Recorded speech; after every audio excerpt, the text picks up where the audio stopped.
name's Grace. I'm Megan. And this is the What's So Great About That podcast, where we've decided to take turns picking something that we like and talking about why we like it, or particularly why we think it's interesting, or something that we think sets it apart from other things. Yeah. And try and convince the other person, because we have quite varied tastes. Yeah. We have quite different tastes in things, which is why I think that this will be a particularly interesting podcast journey. For us, if not for anyone else. Will be interesting. Yeah. We decided to launch off with like our first like two things will be something that I really like that you're not really into, and then something you really like that I'm not really into, genre-wise. Yeah. So that should be fun. And for the first episode, well, I mean technically our second episode, I feel like this is the first episode where I know more what we're doing. Yeah, I loved our last episode. It was a good ramble. I just really love Crazy Ex-Girlfriend, so it was good. I listened to it since then. Crazy Ex-Girlfriend, what a great show. It's a great show. It's a great show. But for this episode, this is my pick, and I've decided to pick the Texas Chainsaw Massacre, which is one of my favourite horror films. I'm not good with favourites. I have hundreds of favourites, but it's one of my favourite horror films, and I really like it. You're not such a horror fan. No, I think this was the first proper horror movie I'd ever watched, which was interesting. I think I saw Crimson Peak when we went to the cinema, but that's which I maintain isn't a horror film. film. I said to you when I said I'd seen it, I feel like you're not even going to class that as a horror movie, and I just saw it because Tom Hiddleston was in it. And found it really funny, which I don't think was the intended reaction. I only saw the trailer, but I felt like it was like a bit tongue-in-cheek. Yeah, it was like not a comedy, but big and gothic. Yeah.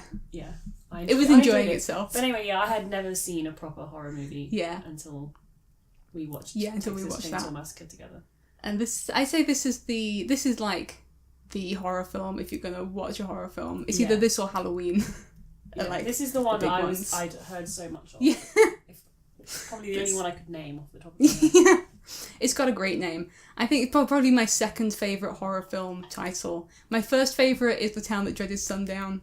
It's just such a quintessential horror title. Oh, that's a good name. But then the Texas Chainsaw Massacre. I just like how blunt they are. On the tin. Yeah.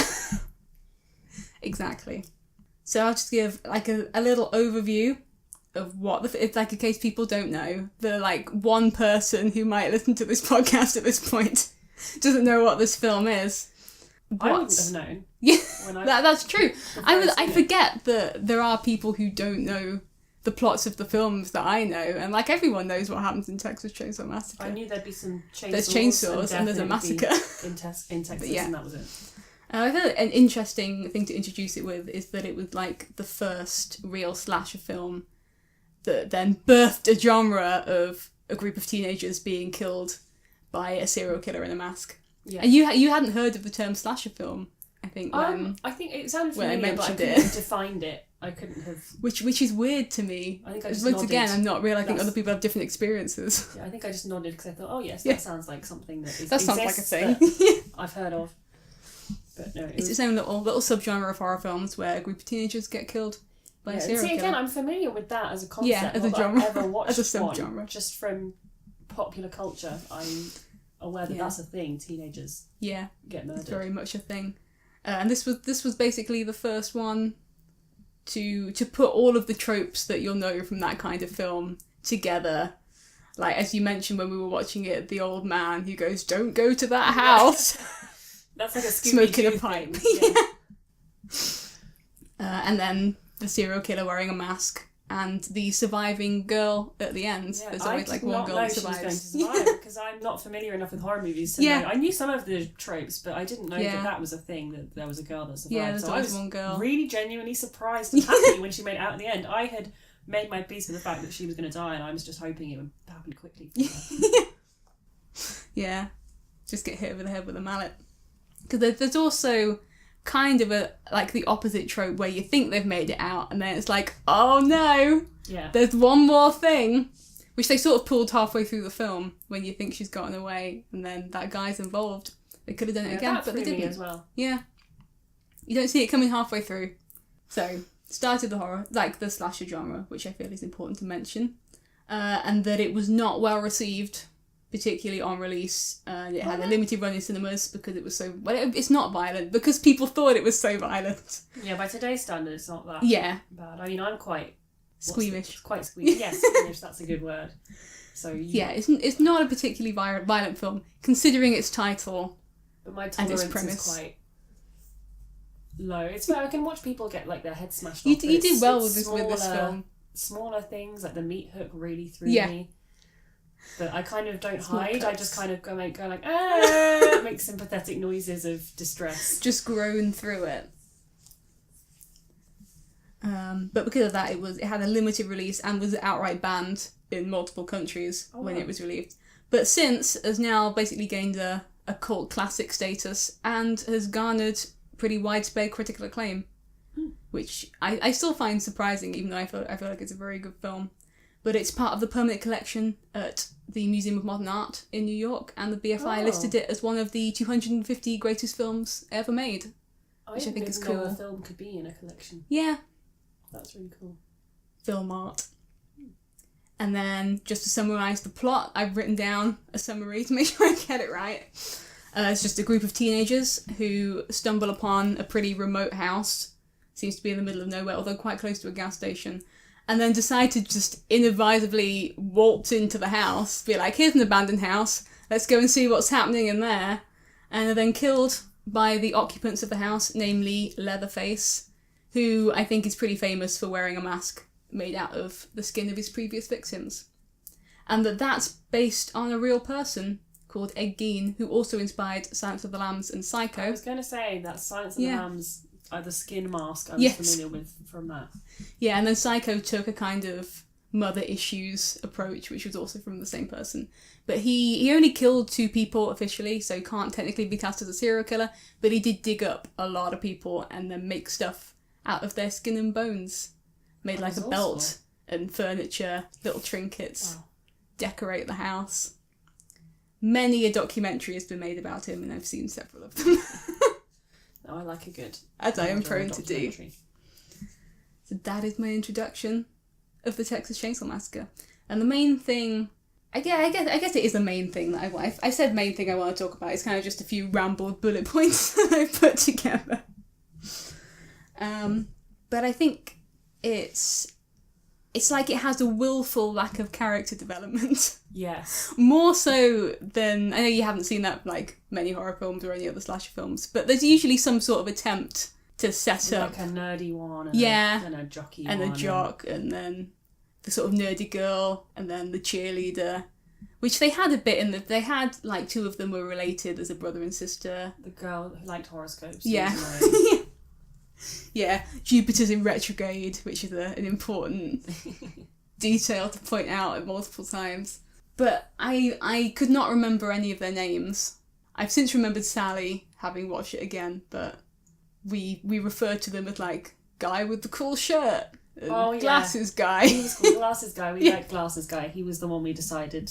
Well, you obviously already knew, but I was like, I want him out. He seems cool. I'd stick with him. That would be my survival tactic. Yeah. Although he did still walk into the death house and get killed. Yeah, once again, just waltz into the house. But I liked his fashion sense. So. Yeah, he had a cool shirt, so it works. And I like that girl's red shorts. The fashion was a good part of this film. It's come back around again, I feel. Yeah. It's a solid look. Red shorts. Definitely. But I think because of like what I was saying about lack of character development, or lack of, I didn't feel like really any sympathy towards any of the characters, even though I like that guy's shirt. Yeah. Which I suppose is the same with a lot of horror films. Was Sally the one who Sally's the one who escaped. Yeah, I did with her, but I think only near the end and only because I just she was the only one left for so long that eventually you just have to start feeling sympathetic because you've just been watching her struggle. Yeah. Once she like gets captured, she's the only person to sympathise with then. So it's all focused on one person. It becomes easier.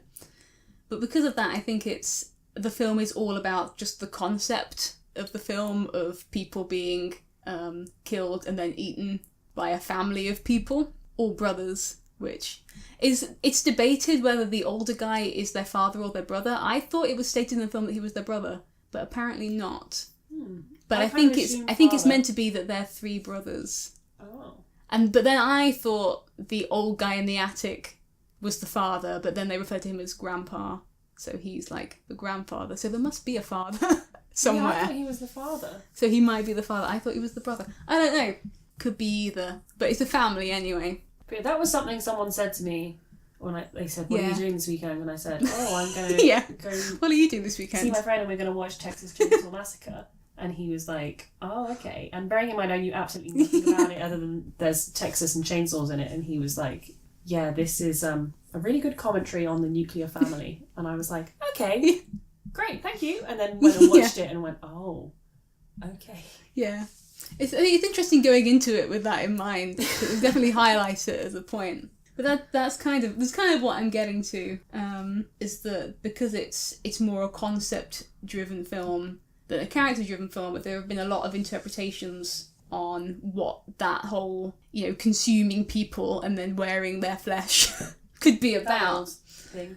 There have been a lot of parallels drawn by people with to do with like animal rights and vegetarianism, that it was a slaughterhouse originally and they would have killed animals and now they're killing and eating people. Oh, yes. Because they go past the slaughterhouse at the beginning of the film.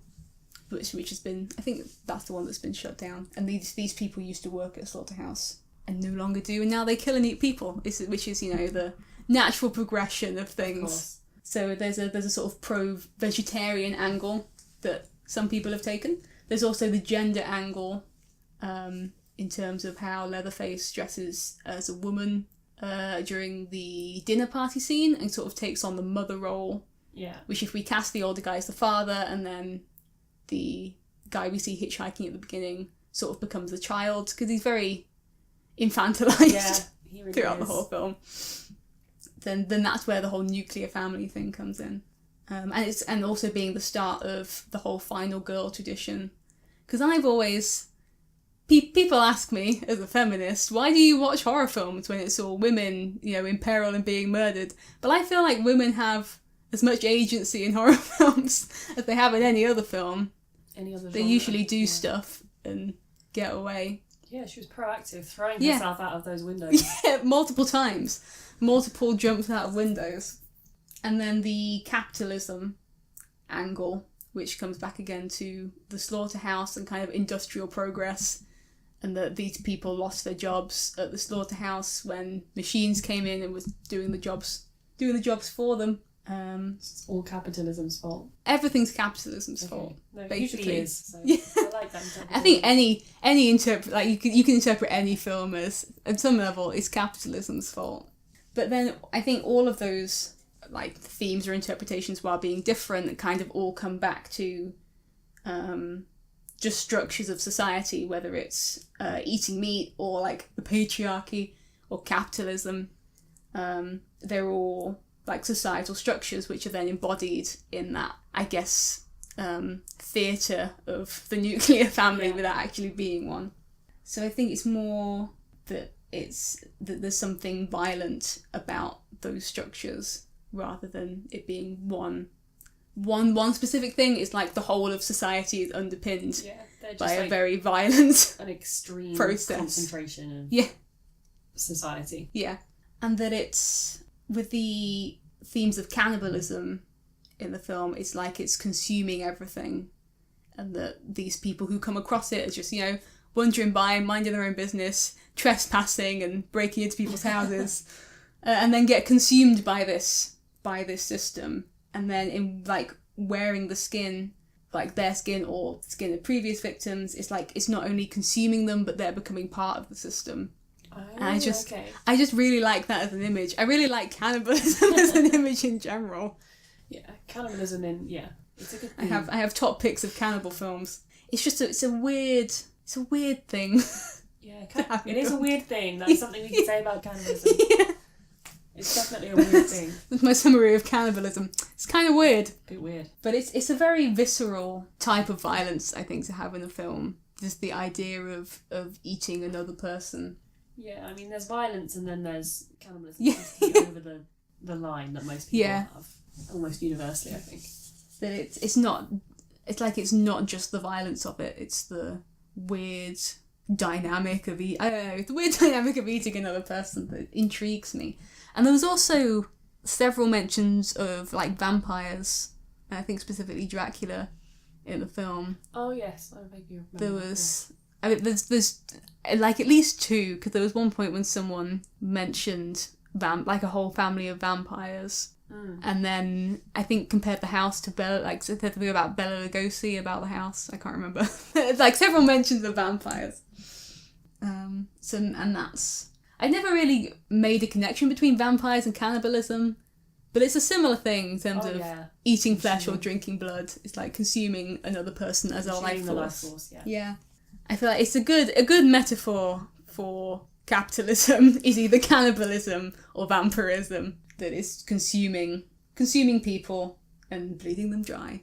But then it sort of has a positive ending as much as it can, so that she does get away. And then I feel like it's, if we're going with that as a metaphor, then it's like the system can't go on forever, and at some point it's just going to collapse under its own weight. Yeah, there's only so long you can keep. Yeah, eventually someone's going to get away. And that there's all those bones. There's like a whole room of bones in the house that we see quite early on when there's a lot of people falling over as well. Jumping out windows and falling over. Incredibly clumsy in this film. It just falls over into this pile of bones. And it's quite an extended sequence of close-ups of a lot of things in the room. There's the bones. And the chicken in the very And there's small the chicken cage. in the very small cage. Getting back to animal rights. There's too small of a cage for that chicken. There's a lot of drawn-out sequences in it. But it was like the whole house is built on death. And this whole system is built on death. And at some point, that can't continue.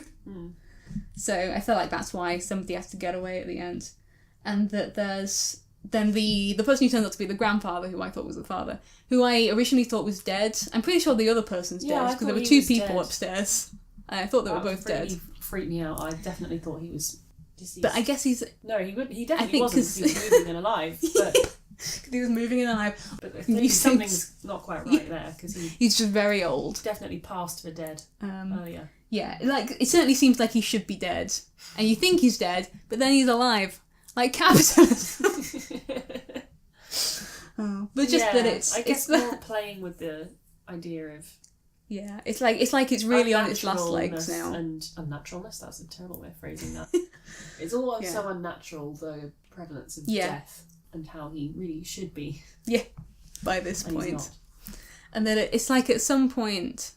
I think with how this kind of played out in future slasher films and horror films is that the serial killer or the villain is very powerful and is almost unkillable.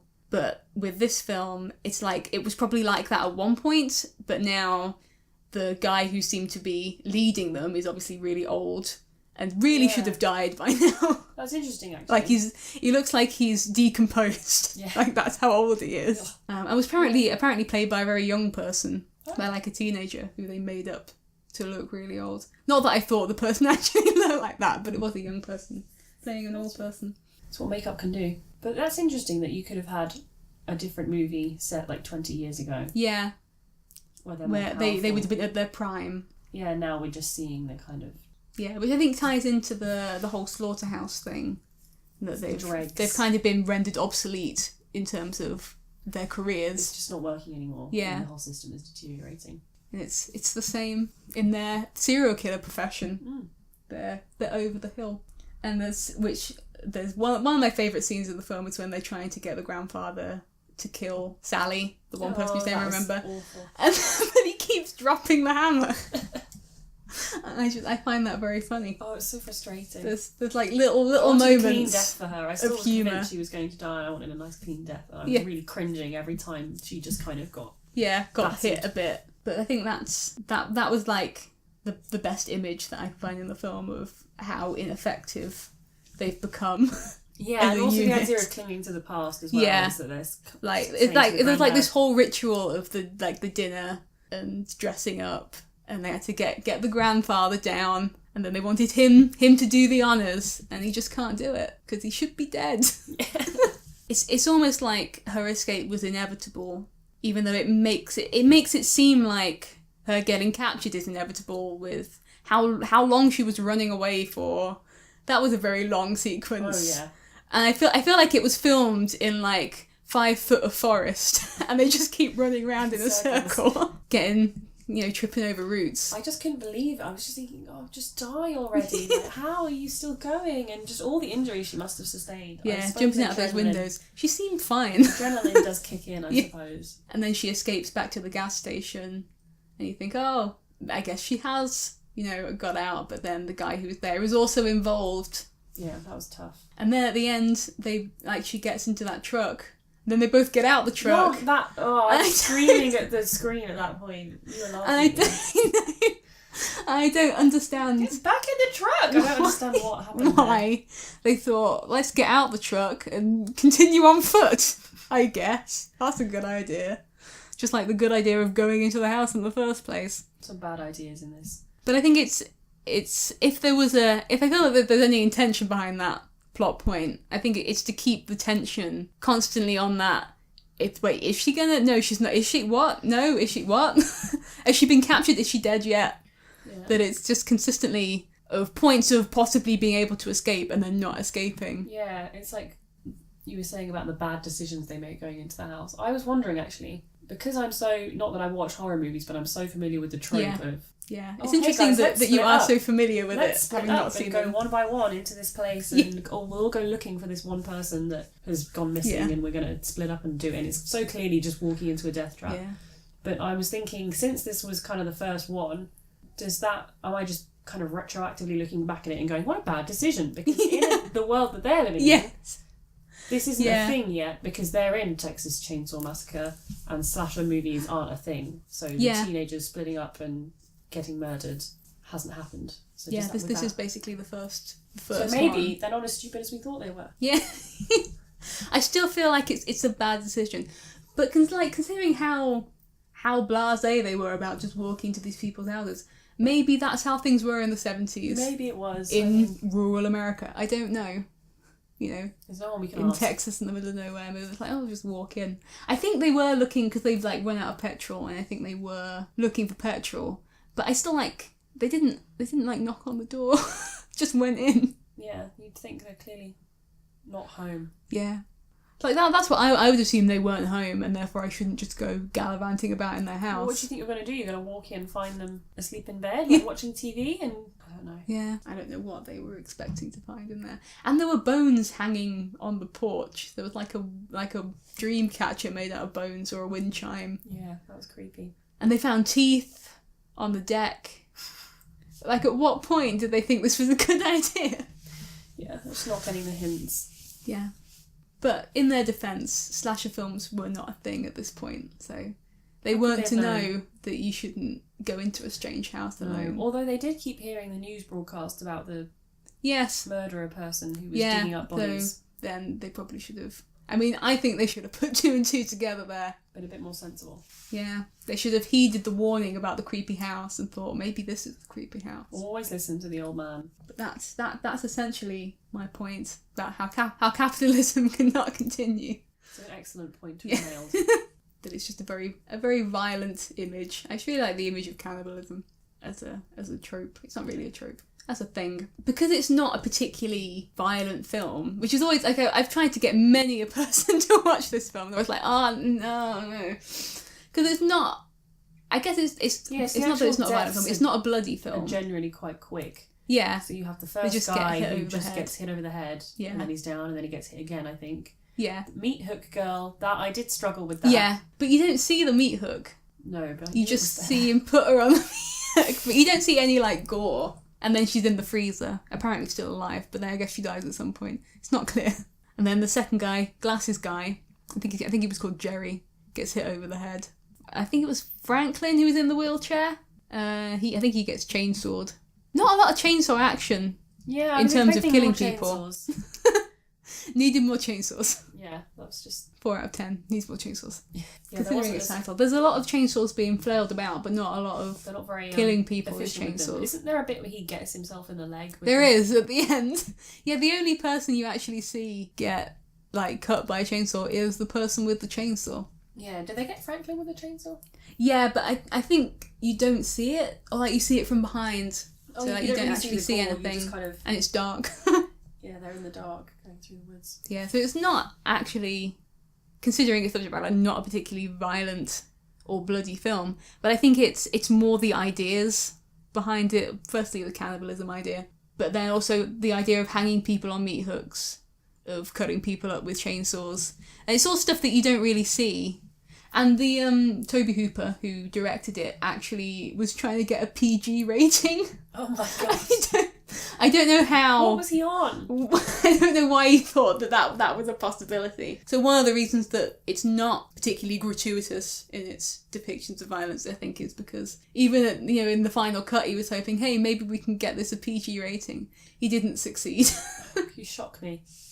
No, that's so bizarre that he thought that. Although I guess in a way, technically, in terms of what you see, it's just like a few hands being cut. It wouldn't have needed the gore. Yeah, it's good. But because of the concepts, I don't think you could ever, even like if it doesn't show anything. I feel like if you just talk about stuff like cannibalism, you're probably not going to get a PG rating, especially in the 70s. Oh yeah. There's my favourite history fact about film ratings is the film The Plague Dogs, which still has a 12 rating in this country despite being a children's cartoon.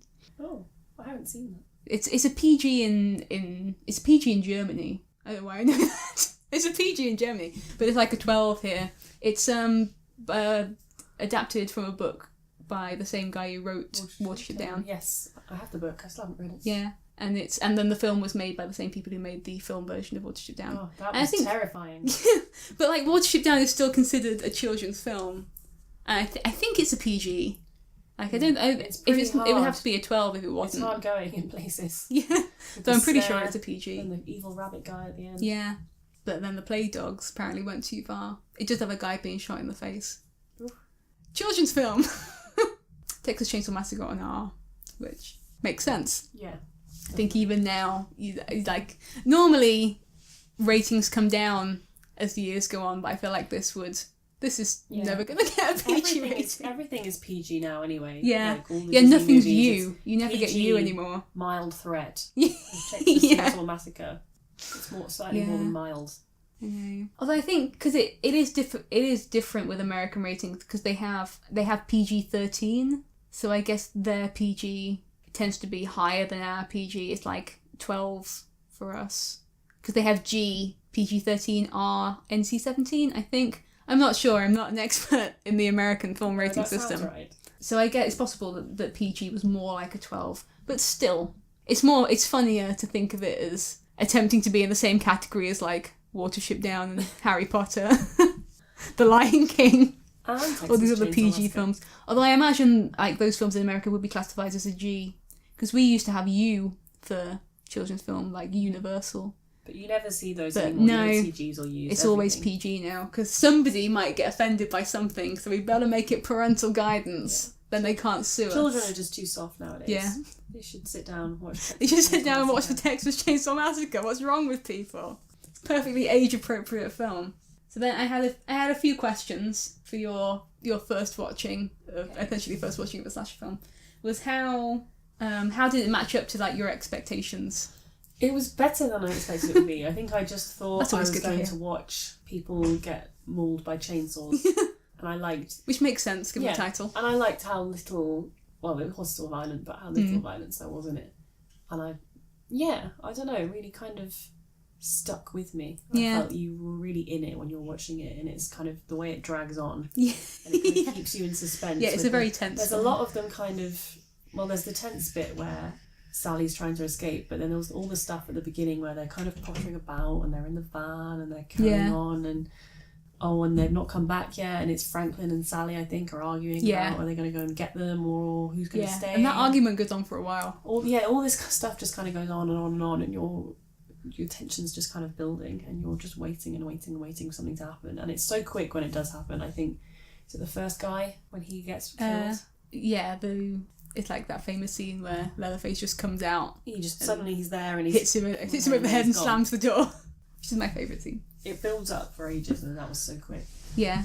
I think it's probably like halfway through the film before we even see the villain. Goes on for a long time, and it's a pretty short film. I think it's only like an hour and 20 minutes. It's like every section is so drawn out. The bit where they're in the van goes on forever. And they pick up the hitchhiker, And it's just really drawn out and awkward. And it's like I'm waiting for something awful to happen the whole time. And then when Sally's running away, that goes on forever. She keeps falling over. For some reason, he doesn't catch her. I don't know what's going on there. Yeah, she jumps out of multiple windows. She must have had a broken limb of some description, and she kept falling over, and the guy still couldn't get her. Yeah, and then the dinner scene is really drawn out when they're trying to get the grandfather to, like, drink her blood. That goes on for ages because he can't do that. Then he can't hold the hammer. It's all very drawn out, which I think that's what makes it disturbing. It makes it, even more unappealing. Yeah. You're uncomfortable watching it. Yeah. Because it's just been going on for too long now. And I'm not sure if it heightens the small amount of bloods you do see, which is usually when someone, like, cuts their hand or, like, cuts someone else's arm or, like, I think they cut Sally's finger to get their grandfather to drink her blood. I'm not sure if it makes that more uncomfortable or if it's just... I just find it more uncomfortable when someone cuts themselves. Yes. than if, like, somebody gets their head chainsawed off. No, exactly. I'm exactly the same as that. I can watch people get beheaded. Yeah, I think it is more relatable. It's like, oh, I've cut myself. Just makes you go, oh. Because you can imagine it happening to you. Yeah. More. And it's less ridiculous because a lot of extreme violence just ends up looking quite cartoony, especially in the 70s, because it all like the blood was like bright red and everything looked very fake. But the bit where they cut Sally's finger, that they actually cut her finger. Oh wow! Because they couldn't get the special effects to work, and they'd been filming for like over 24 hours at this point on this like one scene, and they just like, just cut her finger, it'll be fine. Kudos to that actress. Yeah, and all the meat was rotting because it had been there for days in like Texas when it's really hot, so it just smelled like rotten flesh. Difficult thing to film. I love behind the scenes stories like that. My behind the scenes look at Texas Chainsaw Massacre. Then my other question I had is, was there any scene that you found like particularly disturbing? I think I keep going back to the meat hook. I don't know why that got me so much. I think just because she was still alive. Yeah. And it's just, I've never seen that in any other, well, not that I've watched many horror movies or anything, obviously we've covered, but that's just such a weird thing to be suspended on a meat hook. Yeah. In your and back. Then it's done so matter-of-factly, like, oh, you're meat on the meat hook. And she was still alive and trying and to she's uninjured herself. at that point. Because I don't think he hits her with anything. Because there's the bit where she tries to run out the house and then he like just comes after her and picks her up. And she's trying to extract herself and she can't because and that she's kind of in the background and then he's cutting up the other guy who he killed earlier. Yeah. That really disturbed me. I'm not entirely sure why. I think it's just so different. Yeah, it's not something you expect necessarily. For me, I think it's the dinner party scene. I think because I feel like it's the most uncomfortable part of the film and it just go on for so long. Like at least the meat hook thing is over fairly quickly compared to other stuff in the film. And like all the deaths happen fairly quickly. But then the last part is like, and like they don't even really torture her physically, but I think they just sort of poke her a bit and stroke her hair. But that I find that more disturbing because it's like, well, what are they gonna do? And then they're all laughing and they laugh for ages. Oh, that was uncomfortable. Yeah, it's just the suspense of what you think they might try. I find laughing at things that people shouldn't laugh at particularly disturbing. That's a very specific thing to be disturbed by. I had like a lot of my nightmares feature that. Like I'll be doing something and I'll be with somebody like that I don't know, a dream creation, and then they'll start laughing maniacally and I'm like, oh, this person's evil. You've got to get out. That's really odd. That's a frequent nightmare of mine. Or they'll have like an evil smile. Unexplained laughing. Yeah, it's creepy. So that's my. I feel like we've both got kind of weirdly specific things. Yeah, I also on the bus at the beginning when they pick the guy up as the hitchhiker. Yeah. That went on for ages. Yeah. And that really weirded me out. I think just because you don't know what's going to happen yet. Yeah. But you know this guy's bad news. And you're wondering how exactly, and is he related, or is he just kind of a foreshadowing of later, or is he going to pop up again, and what's he going to do? And it changes They're so in a confined quickly, space. it's okay, and then suddenly he's cutting people's hands. And yeah, it escalates quickly. Yeah, and then they once again with things being dragged out, they seem to not be able to drive away from him. They're just driving really slowly while he scratches at the side of the van like a cat. That was bizarre. Yeah, more poor decisions. Don't pick up hitchhikers. Yeah, many poor decisions. It defines the genre. That's everything that I had. I've just got one more bullet point I just tacked onto the end because it didn't fit anywhere else in my episode plan. But we've sort of already covered stuff like this, but how it compares to horror films now. That I feel like it wasn't really going for shock value despite its subject matter, especially as the director wanted a PG rating, which is not something you'd associate with shock value. But then it's sort of been bastardized, much in the same way that the victims are consumed by the serial killers. This film has been consumed by the genre of slasher films, and it's now just made into something else. Yeah, that it's just people. They've taken like the bare bones of what this was as a group of people getting killed off one by one, and just made it boring. That ties into what I was going to ask. Which is, what about the remakes? Because you told me it's been remade loads of times. Many times. There's a whole franchise. How do they kind of... There's sequels. Work out. There's sequels, like remakes and reboots. All vaguely different things. I think the second one was made by the same director. I haven't seen the sequels. I've seen... There was a remake in the early 2000s that I've seen. Are they any good? Like what? No. What are they going for with it? Are they... I don't really know what. It's basically just, well, I mean, certainly with the remakes, it's the same thing happens again.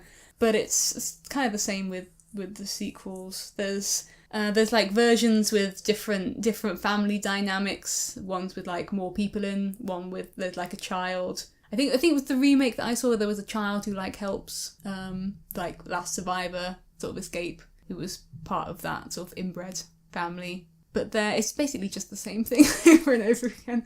But it's a huge franchise. So they're not trying to say anything more. They're just going with the shock value again. Yeah, much like any franchise. It's like most horror franchises started with one good film. It's the same with Halloween and Nightmare on Elm Street. There's a couple of good Nightmare on Elm Street films, rather than just being just the first one.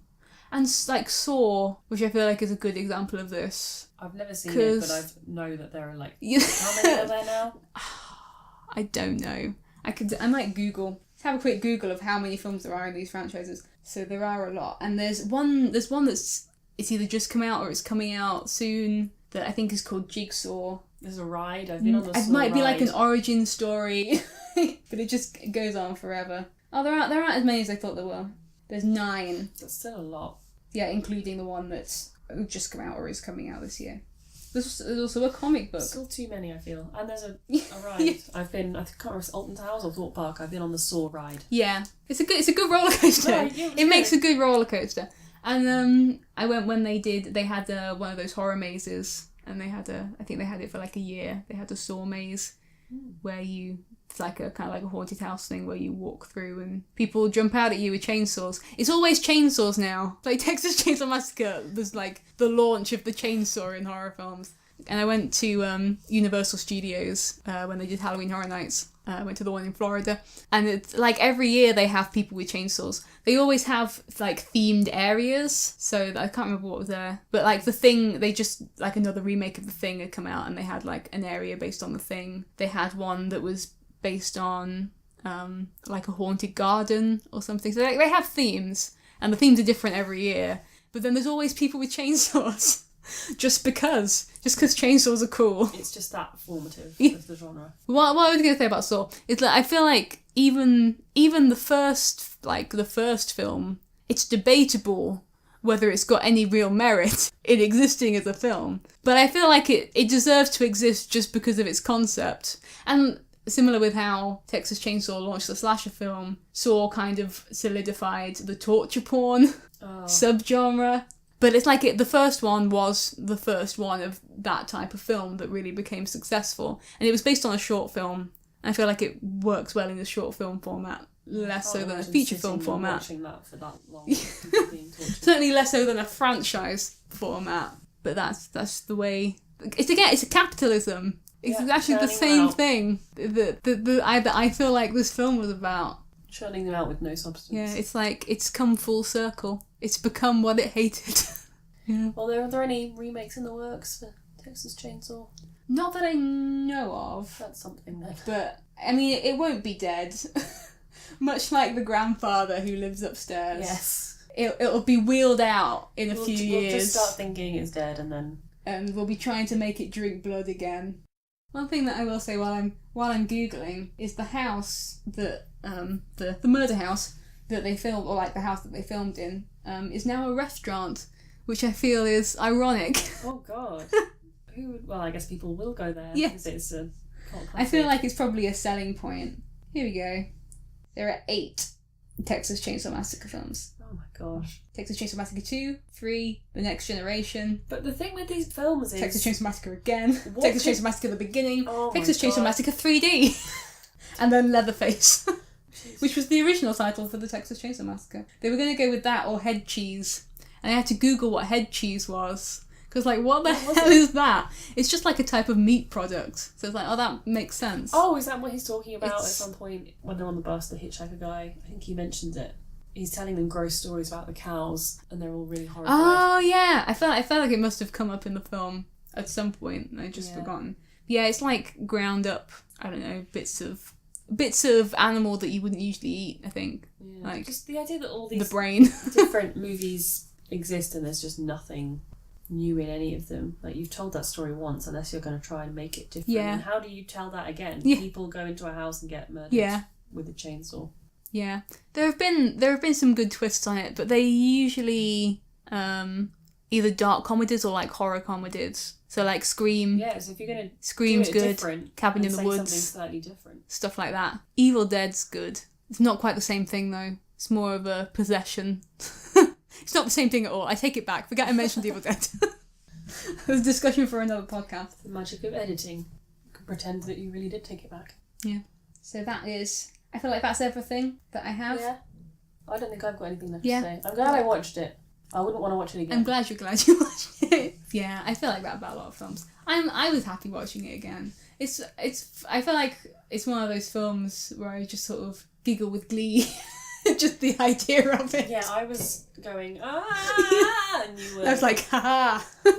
Like, oh, I love this bit. I find it very satisfying. So I don't know what that says about me. A lot of people like it. It's not just me. Not really too much it's one of the BFI listed it as one of the 250 greatest films ever made. I feel like I've been vindicated. You're not alone. So that's our second/first episode. And then I feel like I'm not going to list these episodes. I liked it.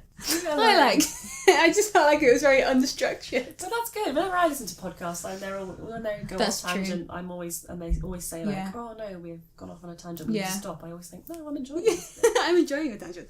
Yeah, I mean, tangents are the best part of, when I'm listening to podcasts, I always prefer the tangents. I was like, no, don't go back to what you're meant to be talking about. I was enjoying this tangent about how you went to band camp at school. But then I criticised myself for going off on tangents. Like, I have to keep to a strict structure. I'll get used to it. I'll learn to loosen. The next episode is mine, and I'm not really as prepared as you, so I'm sure there'll be many tangents. I'll learn to deal with it. But there'll be less to cut out of this episode because it's less rambly than last time. Okay. It's just going to descend into rambling. That can be our style of podcasting. Is just the rambling's better. Rambly tangents. More conversational. It feels. It's true. You've got friends. Yeah, which as we've discussed is the whole point of listening to podcasts, is to pretend you have friends. We are your friends. And you can't escape. And then we laugh maniacally, and that's how you know that shit's going to go down and you should get out of that house that you wandered into. Unless you're the one girl, then maybe you will. Yeah. Unless you're the one girl who's the least sexualised out of all the girls. They're always the one that survives. So that's the end of this episode, which I won't number. Okay. I feel like at some point I'm just going to deny that any of the early episodes ever happened. Oh, like I do with my old drawings, and I'm like, roots. Let's just put you on the shelf and not think about it. I hate listening back to myself. I never watch any of my YouTube videos. Oh, I've never watched one of my videos again. I watch it once. I quite like listening to the sound to of my make voice. sure. I don't know what that says about me. I think I've got used to the sound of my voice. It's more what I'm saying. Just my general demeanour. I was like, oh god, I'm such a dork. Why? Yeah, everyone's kind of like that though. Yeah. I'm safe in the knowledge that everyone kind of feels the same way. But at least I've got used to the sound of my voice, which I also used to hate. But at some point, editing audio for multiple hours, you just gotta deal with, this is how I sound like. Yep. And gonna have to live with that. Everyone else has to live with it on a daily basis. Now I do too. It's always, you hate your own voice. Everyone hates their own voice. Yeah. It's normal. I feel like I'm normal for hating my own voice, which is good. It's normalised it. Anyway, thanks for listening. Indeed. You made it this far. Yeah, if you made it to the end through our rambling and the last couple of minutes of rambling that we just tacked on to the end for your enjoyment, thank you. Thank you. See you. Well, not see you. Hopefully you'll hear us Yes. next time. I say see you at the end of my videos. I don't see anyone, so I feel like we can say see you next time. I don't see anyone ever. I never leave the house. I'm always like, see you next time. I don't see anyone. So I'm going to say it now. See you next time. See you next time. You better come back. Hey, it's Grace here. Just popping back to say the awesome music you're listening to is by the band Cashco. They're great and you should check them out. See you next time.